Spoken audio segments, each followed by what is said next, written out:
Hello, welcome back everyone to Foxboro's Fortress. This is Foxboro's Fortress, your home for all the latest on the New England Revolution. Brought to you by Leading Lights, LLC. Hello, welcome back everyone to Foxboro's Fortress, your home for all the latest on the New England Revolution. Again, I'm Cecil Kenny. And I'm Raphael.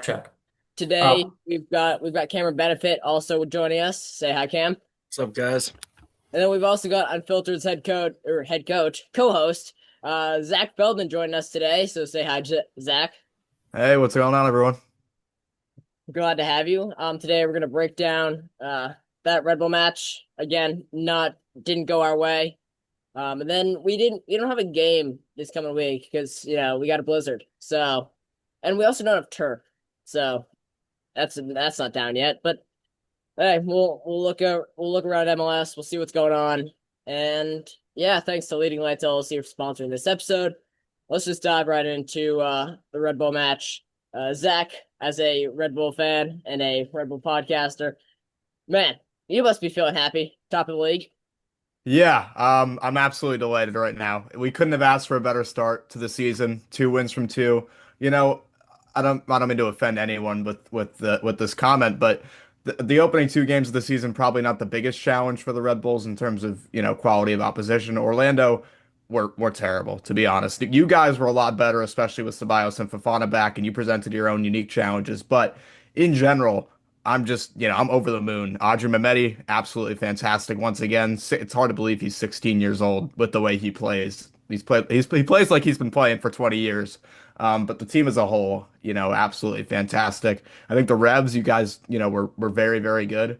In terms of your defensive performance, Ceballos, Fofana, those guys coming back again, like I said, really, really helped you guys defensively and kind of making it a challenging game for us because I think the team was used to Orlando being a little bit more open, but the Revs certainly were a little bit of a unique challenge, like I said. So good to get 2 wins on the board. It feels absolutely amazing, even if it's only 2 games into the season that we're top of the league. And the mentality of this team so far just looks absolutely fantastic. The way they responded to the 2 challenges in the opening 2 games of the season. 2 completely different opponents, but they came out on top on both occasions with their own unique way. So looking forward to what the rest of the season brings. We have a chance next Sunday to become the first Red Bulls team ever to win their first 3 games of a season. So hopefully we can get that, but we shall see. But yeah, very, very delighted with the way we started the season. Yeah, y'all had Hall scoring the 53rd. We've had a lot of yellows this game. Yeah. Especially with Griffin Yeah. Yaz. He's now on his 2nd through 2 games. Not too happy with that one. Oof. Yeah, lots of yellows this game. Few late. You had 3 before the goal, 3 after the goal. Yao, Dunkor, Tershman, then Reigns, Heel, and Nellis. We played better than the national match. I will say that much. We did play better. Cam, what's your assessment? Defense looked really good. It's really easy to say that. I mean, when you have your real defenders back and like Feingold, who had a great game, and obviously Fofana and Ceballos. Ceballos, one of the most composed defenders I've seen in the MLS, in my opinion. But it's tough when you have little to no attack, and the attack is so lethargic. It's just slow. Then you have CDMs pushing up, trying to score. I mean, it happens all second half. Polster and Yule, we'll talk about it, but the attack is the problem, and I feel like this happened last season. I mean, we had a really good defense. We were on like a 9-game clean sheet streak, but we just couldn't put them in the back of the net, and we still can't. And we have more chances, but it's time for Tershman and all these guys to lock in because he's the guy we have to score. Campagna being hurt, and yeah, also Heel with a little bit of an off game, but I bet that'll be a topic of discussion soon. But it's really my assessment. The attack got to be there, but the defense, I'm glad we look good, and set pieces are a problem. Yeah. Corners are interesting right now. The way I assessed it during the game for corners, we put Griffin Yao in corners. I'm not too mad at that. He's not the biggest guy. He's like 5'7", but I like to see Heel not on corners because he's the guy who can stand outside that box. If it gets bounced out, he can shoot that. Do I trust the roles to be switched and Griffin Yao to stand outside the box and then shoot it from there. I've seen him for 2 games. Not really. I don't trust him yet there. I'd rather. I'm sorry, the Philly guy. I'm watching the Philly New York game right here. Philly guy is rolling on the ground. It's kind of Clobbered. Absolutely clobbered. Oh not even god. not even funny. Frankie Westfield. Come on now. Um, I think he's the one that got paid in the red last the end of that match, like something like that. But yeah, just not a good game. We can't seem to attack whatsoever. It's actually getting to a point. Can I talk about Jackson Ewell? Can I take a few minutes just to talk about Jackson Ewell? I'll probably Let talk it like all out. Let it all out. we'll just Sure. I've jump to our one good, one bad. I'll say my one good is that Fofana looked great, Sands looked great, Ceballos looked great. I'm really happy to see them back. Uh, Yeah, that's the thing is like we said that all last year. Like our defense is like our defense is great, and our attack like falls flat. And it's the same thing last season. And I was going to echo what Cam said. Like, wow, defense was good, but our attack wasn't. I don't remember how many times we had to come on here and just say the same exact stuff. So just more of the same. broken record. Hmm. That was most of the season last year. Yeah, defensive masterclasses. Pretty sure that's a word from Fofana, Sands, and Ceballos. Let's talk about Jackson Ewell. He's making $1.2 million a year on a TAM salary, and he's on a 3-year deal. We signed him last offseason. He started the first few games, didn't play all that much after that. And I have developed a hatred towards this man because he is taking so much money. He is not playing. And we hadn't seen him that much, but he seemed decent. He seemed okay. He seemed like a Will Sands, like MLS quality backup there. He was just making too much money. And I kept saying he's just not good. And I'm mad that he's making this much money. That Red Bull game coming in like the 68th minute. That added to my case. That proved that he's just not good. Comes in and he blocks a Griffin Yao shot. We don't get an equalizer. After that, he manages to sky a cross, and then on countless occasions we see a central defensive midfielder sprinting up the pitch for no apparent reason. He's hot. He would sprint up the pitch. He'd be offsides, and he'd just trot around for the next 2 minutes, and then he'd go back, and then he'd do it all again. And I can't stress enough what was going through his head because I genuinely have no idea what was going on inside his head. Trying to play hero, and God, that did not work. Yeah. And I'm a huge Al Hassan Yusuf fan, and it's known throughout our listeners.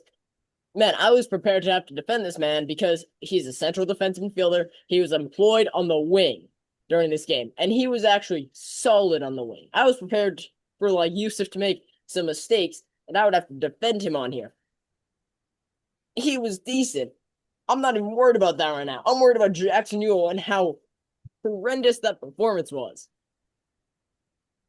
Yeah, last season I felt with Jackson Ewell, me and Cecil, and maybe I think Cam too, we share a dislike for the character of Jackson Ewell and his like play. I think last season my biggest problem with him was how I would call him a ghost because I couldn't really see him. It's like we'd be playing with 10 men. I wouldn't say he'd be doing anything bad. This game, he was not only you could see what he was doing this game. So just give him that. It just wasn't good. Yeah. I'm So with Jake Canese when we had when Porter got fired. I'm gonna quote him. We don't hate Jackson Ewell. We don't hate him as a player. We hate his contract. no, we definitely hate him as a player after that one. I mean, after that, I know, but it's another thing that's like tactics based because we play a 4-3-3, right? And we have it's clearly two defensive midfielders.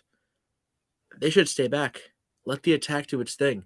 I know we need the extra options, but with too many men in the box, things like that could happen. And I don't think it's Marco. I don't think it's that. I think it's just going for glory. But I don't know. It's definitely a weird situation. Really weird play. I rewatched it a couple of times. It's just a weird play, and but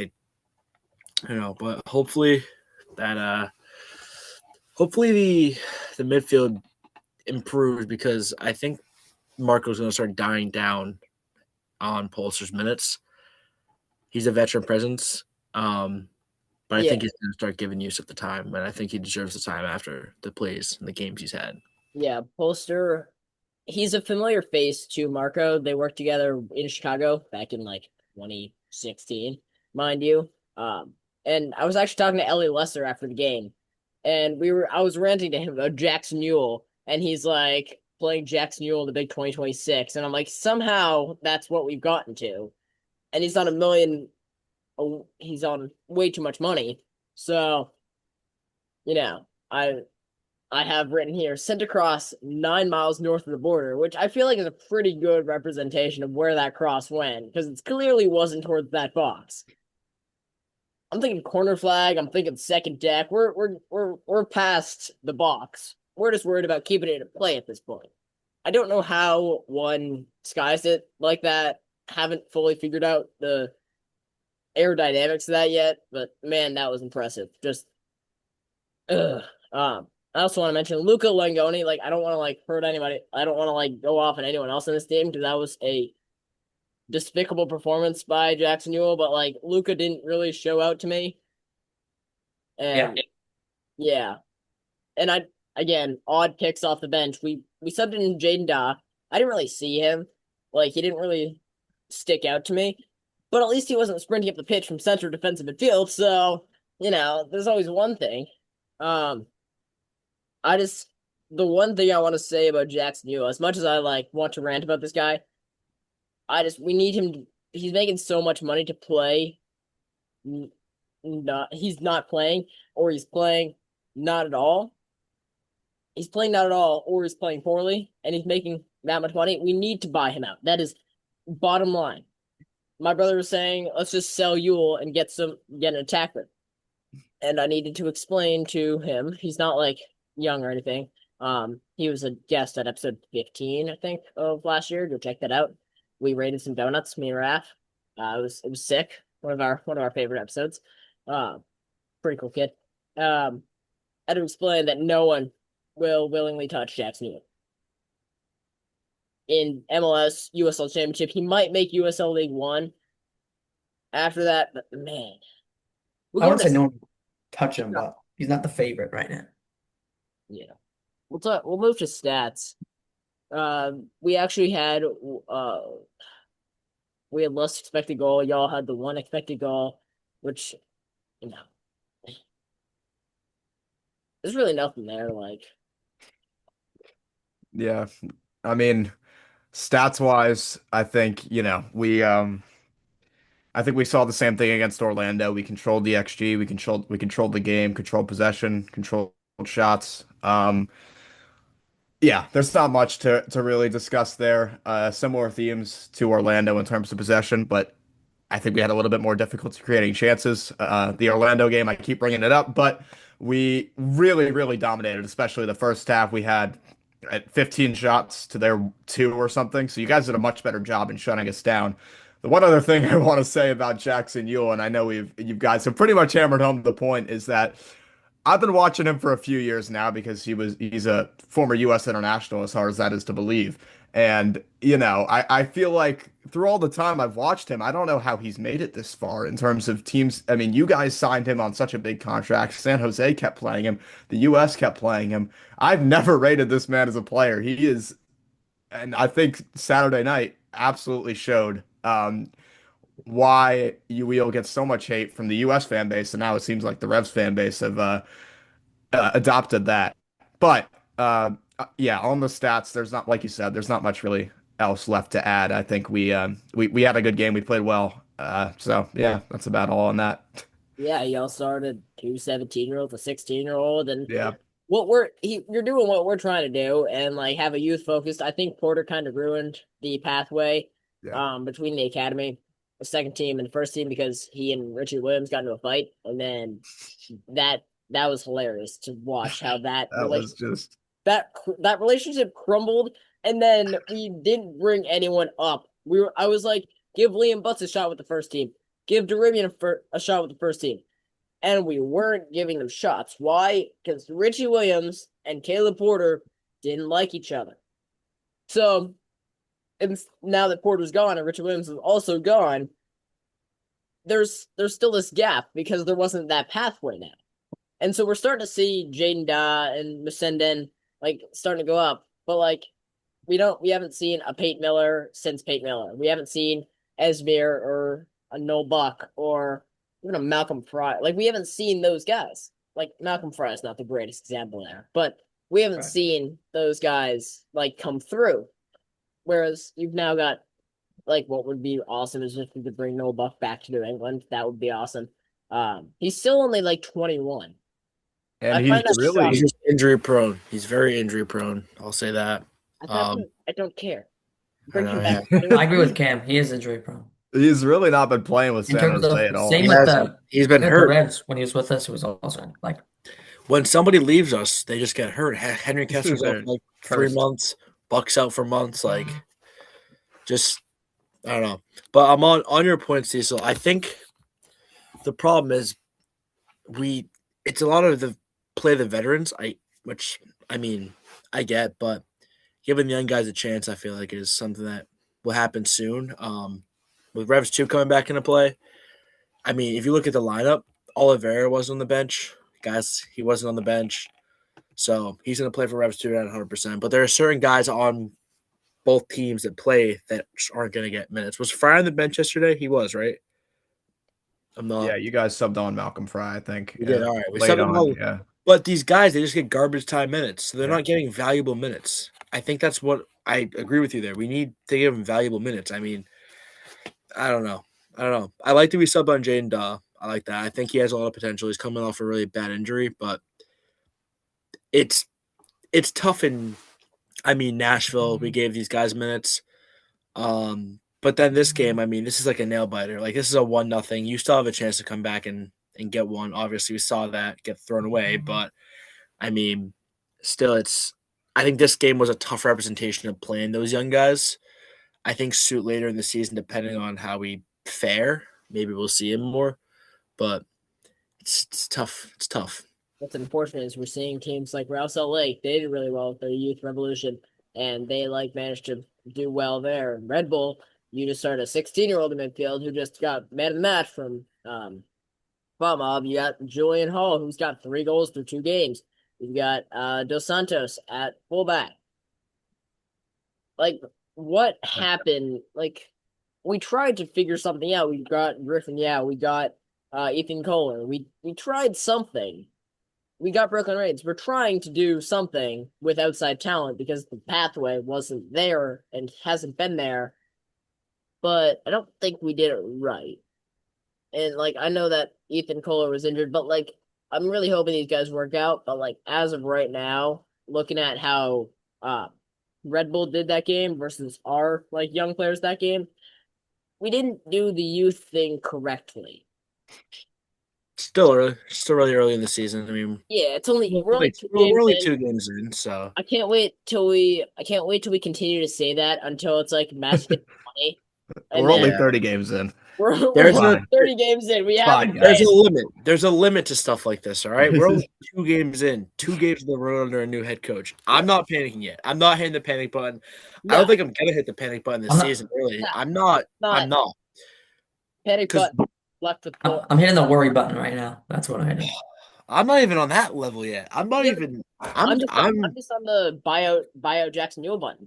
I've hit that. I've hit that since We've all Disney's been on, last but year. we've all been on that. That's the problem. And We've all been on that button. yeah, So yeah, we'll go to our Fortress 5 aside. I'm thinking of changing to just the Fortress 5, but it kind of Fortress 5 aside is it's both pretty cool. I don't I know. know. I like it. So it was me versus Raph this week. My squad Turner 6.6 with 3 saves. Justin Shea, where did he come from, and why is he so good? He was everywhere. 8.1. Dunkor got a yellow. Still managed a 7.1. Just playing that first half. I got Julian Hall with the goal.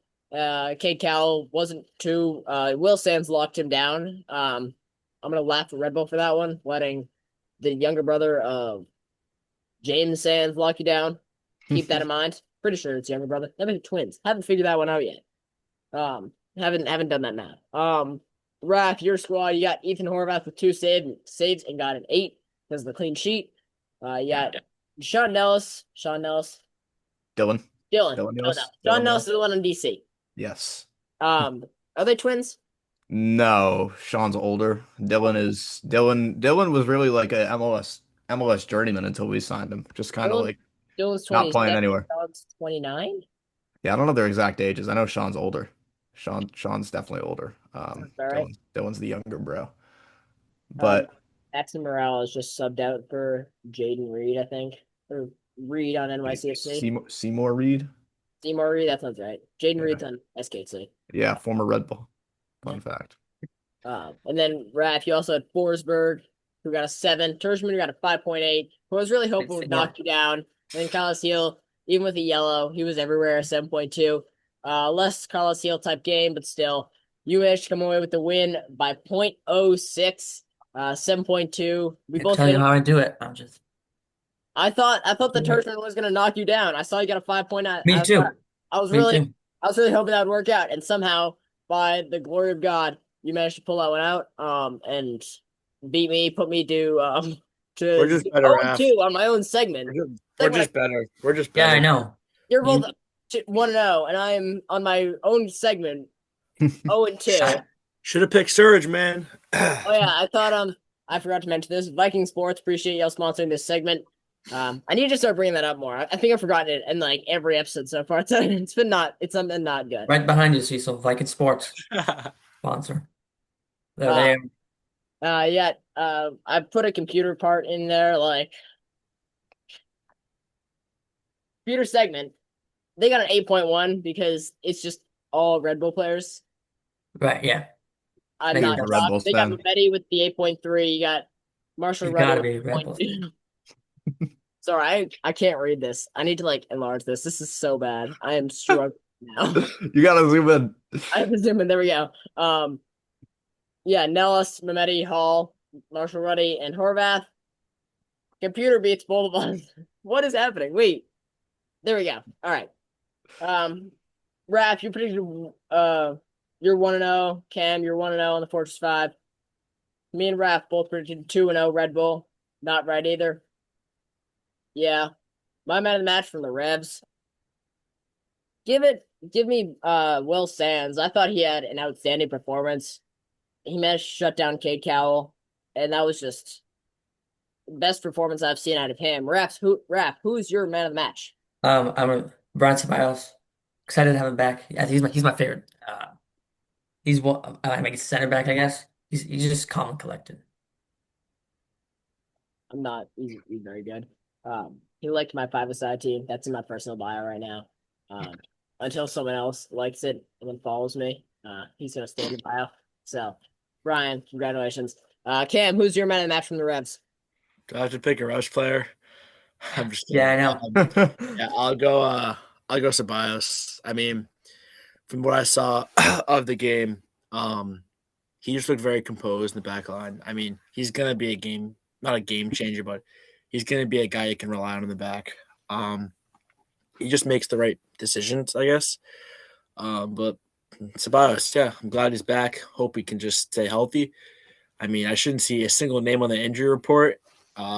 We play on the 15th. We have 14 days till that. So if somehow someone else gets hurt, I'm gonna be a little.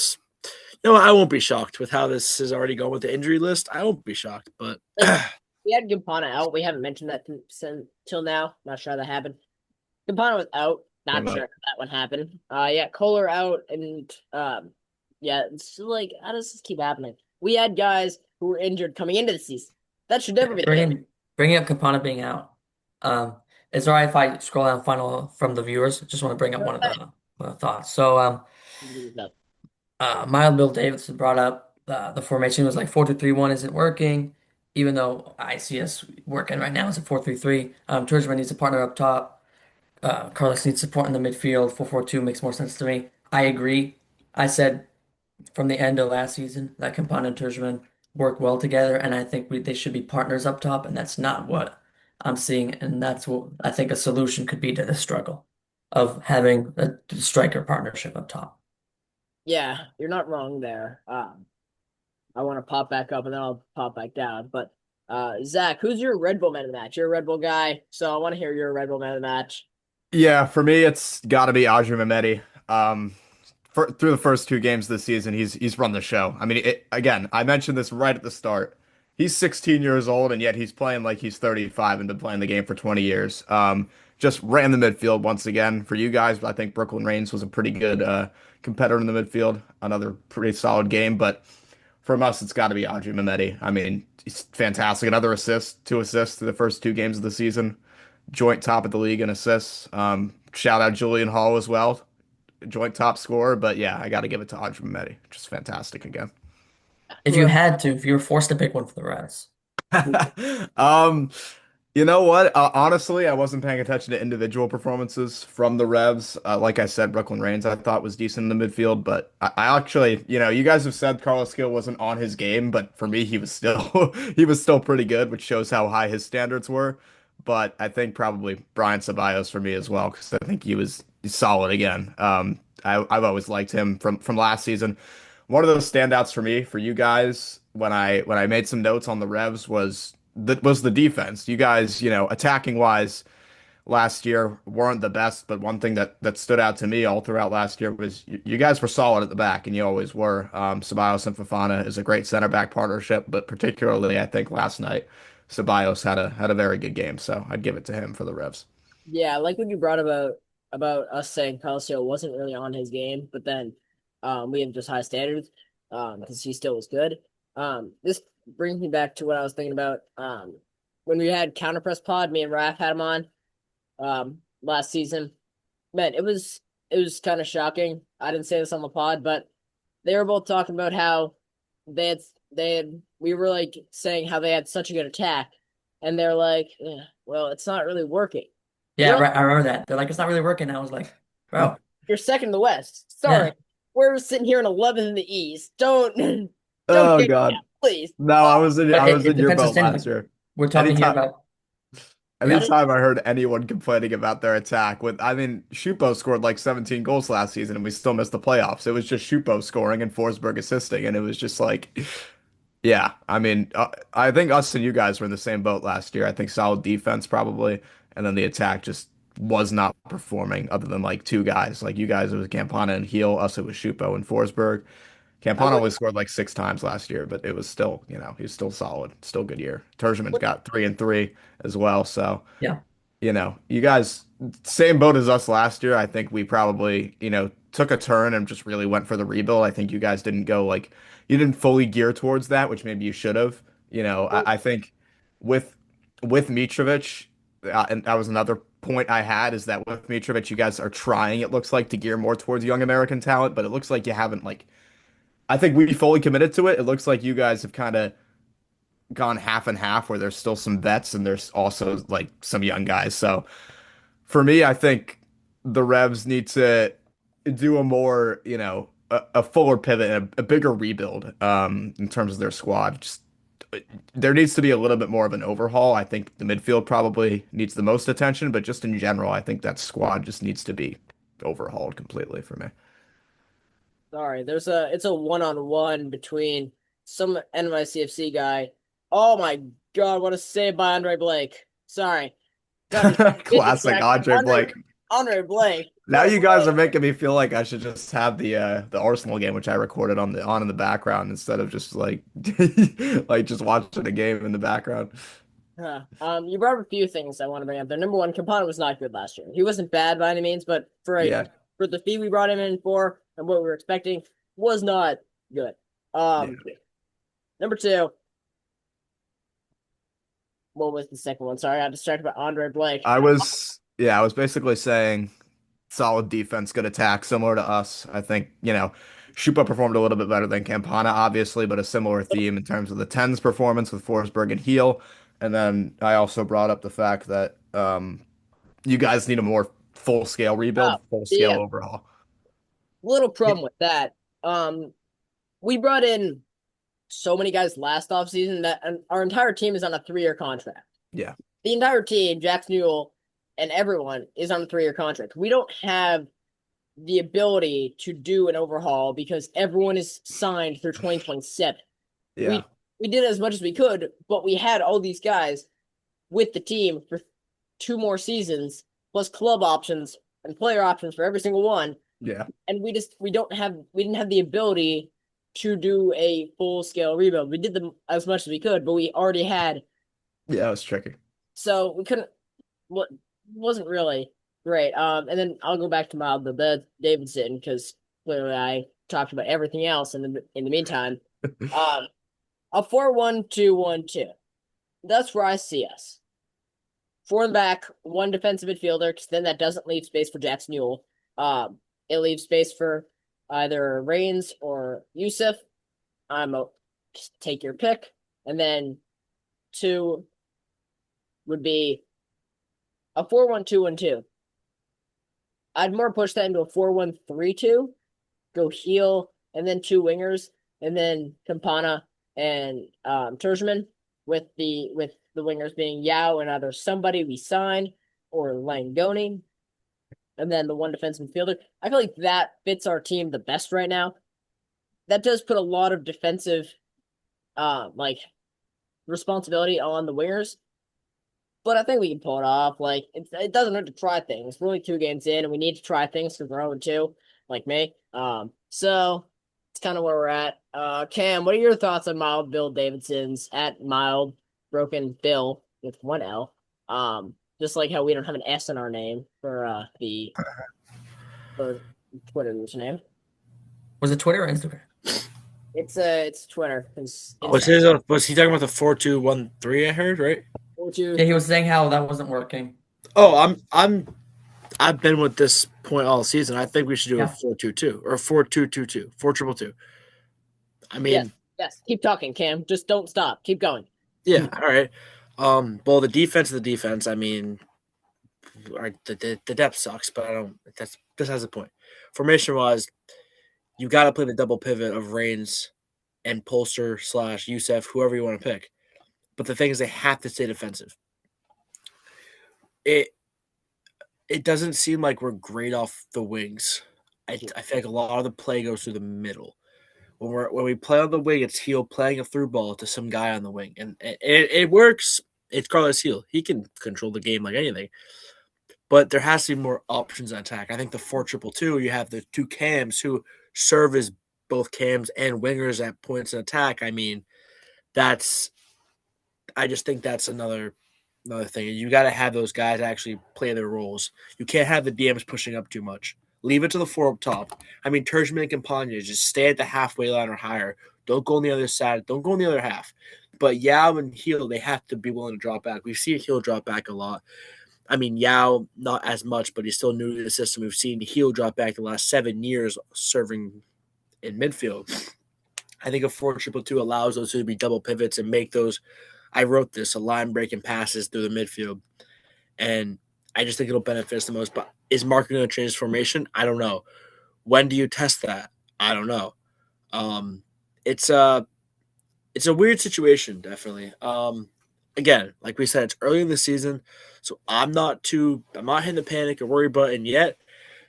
But I think eventually, if you see stuff not working, especially in the attack, you have to make those changes, either Yeah. tactically at halftime. I mean, it depends on the chances that we get. So I've been the 4-2-2 guy all season. I read Tom Pinzone's article. Shout out to his Marco article, but I I just think that it's the truth. You got to have those double pivot because the CDMs push up too much, and it allows the forwards to be more creative, especially Heel and Yao. Heel has all of his skills fantastic. Yao's good with one-on-ones. You can take on a guy out wide. Heel pinches in. I mean, there's different opportunities in attack for sure. Yeah, to give credit to the only credit I'll really give to Caleb Porter is at the start of the season last year when we were not playing well, he's changed his formation and we played okay for a couple games. All right, he made that call and switched the formation. Maybe we should try something like that. We got to change the formation to benefit the attack. It didn't benefit the attack last season, and we knew that. I mean, we had a lot of 1-1, 0-0. It just we got to make the changes to benefit the attack, benefit the weak points of the team. I think the Philly rep. Yeah, it's a Philadelphia penalty right now. What's the score? 0-0? It's 1-0 NYCFC. So it's Oh good. God. In the Missing 80th it. minute- Missing it. In the 80th minute, you could have Philly tie it up. I hope he scores that. I don't want Matt Free starting at the World Cup. Give me Matt Turner. So No, I really hope he scores this. I don't know if Potts likes Matt Turner. It's sad. I don't even know who's taking. Who's taking Oloski? I think it's. I have no idea. I don't recognize the haircut. Let Kevin Sullivan take it. I don't know. Where is Kevin Sullivan? Like he did well. Got Someone subbed like, out like the oh, eighth man. I think it might be Bessier.